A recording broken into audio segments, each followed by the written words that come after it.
Góðan dag. Í dag er þriðjudagurinn 13. janúar árið 2026. Hér með settur fundur í bæjarstjórn Akraneskaupstaðar.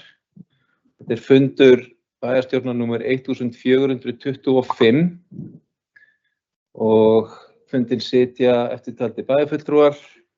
Það er bæjarfulltrúi Kristinn Hallur Sveinsson, Jónína Margrét Sigmundsdóttir, Guðmundur Ingþór Guðjónsson, Líf Lárusdóttir, Líf Ási Skarstað, Sædís Alexía Sigurvinsdóttir og Einar Brandsson og varabæjarfulltrúi Aníta Eir Einarsdóttir situr fundinn í fjarveru bæjarfulltrúa Ragnars B. Sæmundssonar.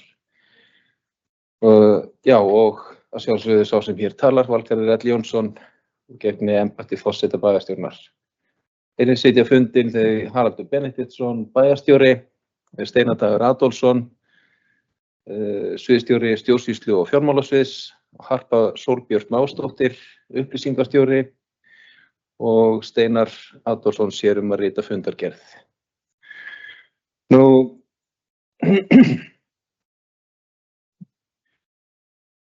Þetta er fyrsti fundur ársins 2026 og núna áramótin var tekið í notkun nýtt fundarkerfi í Akraneskaupstað, ný fundargátt, þar sem að haldið er utan mál og fylgigögn og notað er til að boða fundi og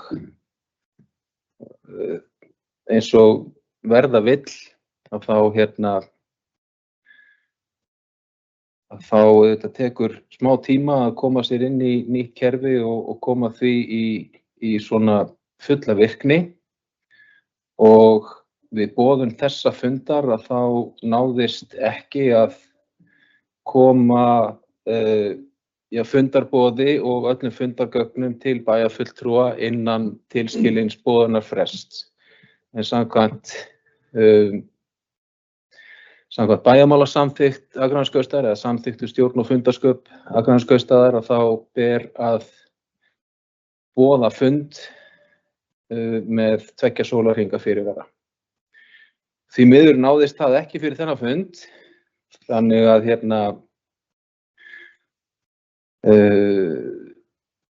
þar af leiðandi þá ætla ég að gera eftirfarandi tillögu. Forseti gerir þá tillögu að dagskrá þessa fundar verði frestað í heild sinni og fundurinn þá boðaður að nýju sem aukafundur sem fari fram næstkomandi fimmtudag þann 15. janúar 2026.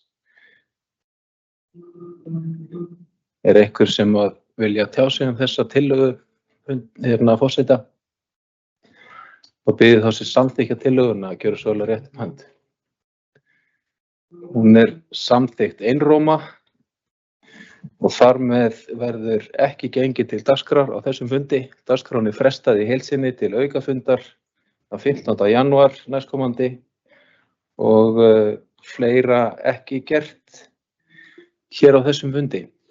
Og þar með slít ég fundi.